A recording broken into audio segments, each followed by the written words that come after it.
Breaking news on Nightcast.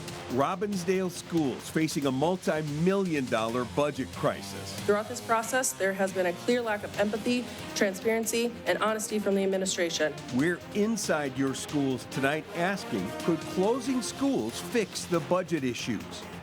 Reporting errors in Minnesota's SNAP program spark a call for answers. The state's plan to ensure accuracy moving forward.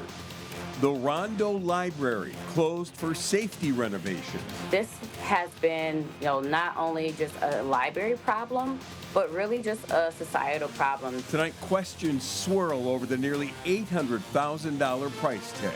Nightcast starts right now.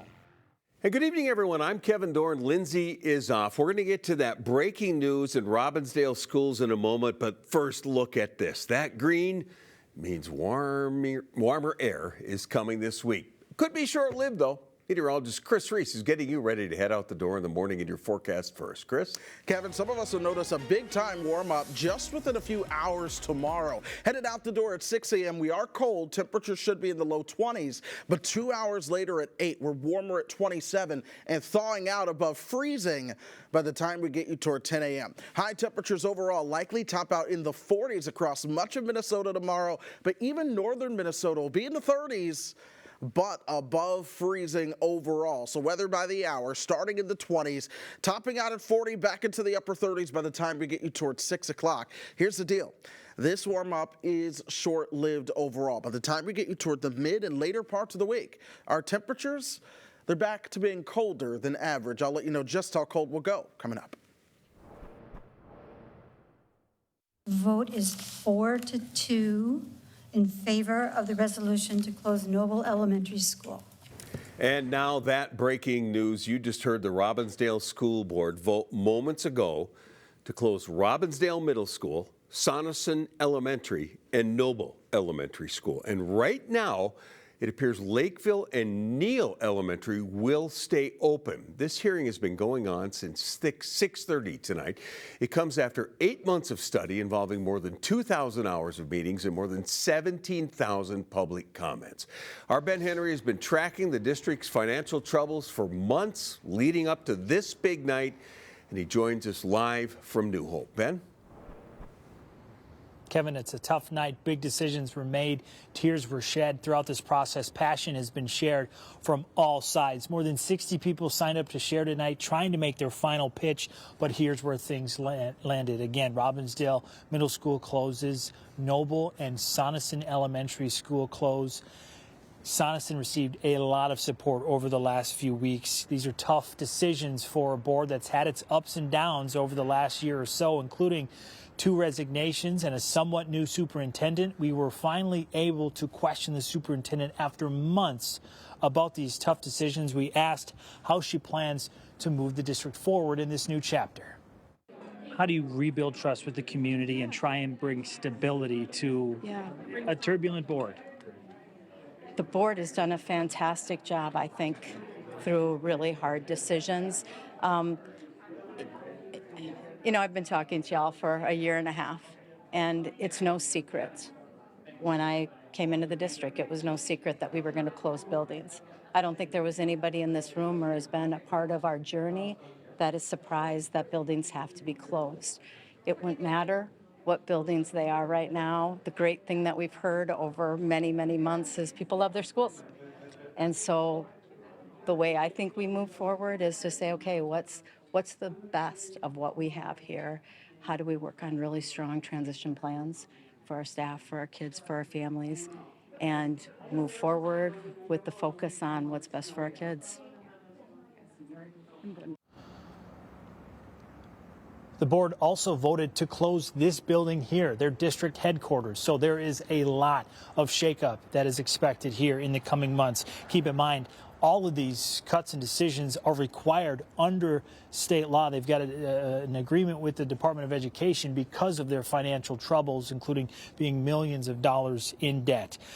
More closures are looming. In 2 weeks, there's another public hearing on the ending of the Fair Crystal Magnet Middle School and then moving the Fair Pilgrim Lane Elementary School to that building, something that has generated some passion from community members as well. So again, this is just the start. Many more cuts and changes ahead, Kevin. We want to see the individual that pulled the trigger on these young kids identified, apprehended, and brought to justice.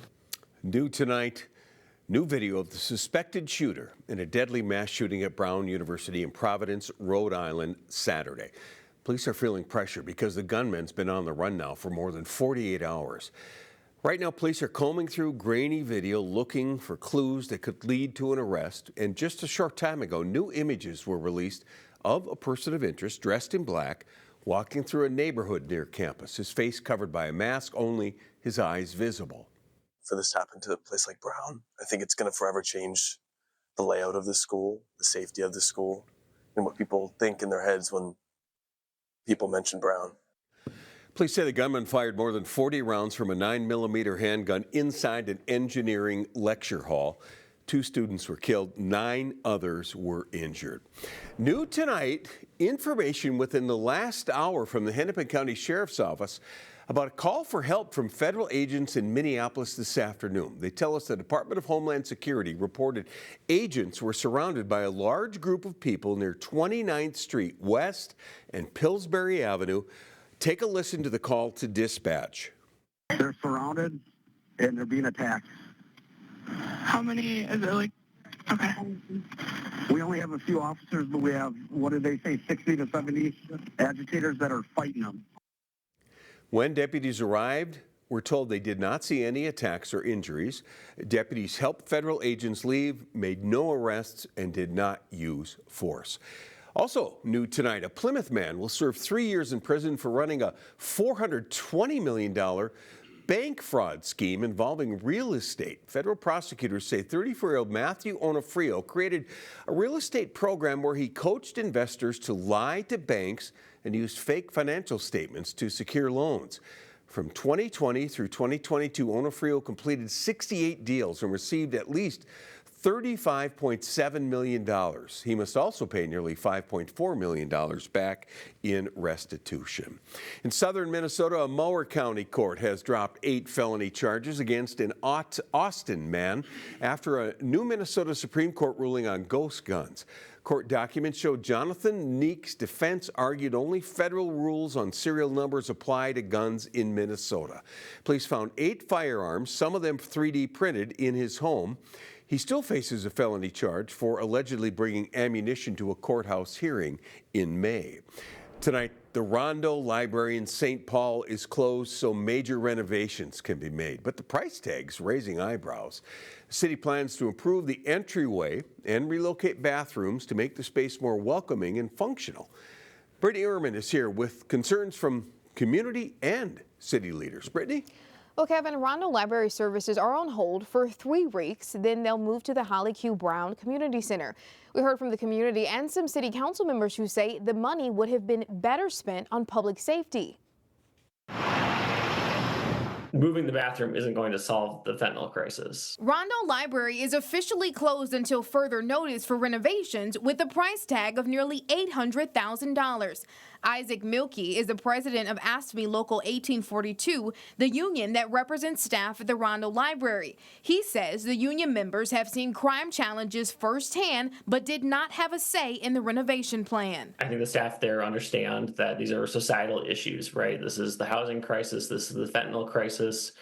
And absolutely, that library and those staff have borne the brunt of those crises. Crime has been a long-standing issue in and outside the library on University and Dale.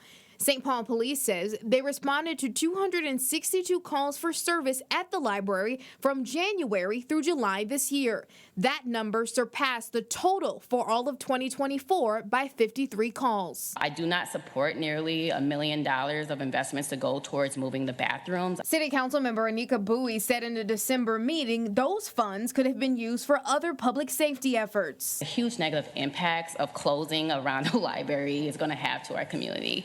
This is a neighborhood that's already faced with great blight. It's faced with a lot of challenges. It has mental health crisis. A spokesperson for the St. Paul Public Library sent me a statement saying the goal of the interior renovation is to improve the library user experience.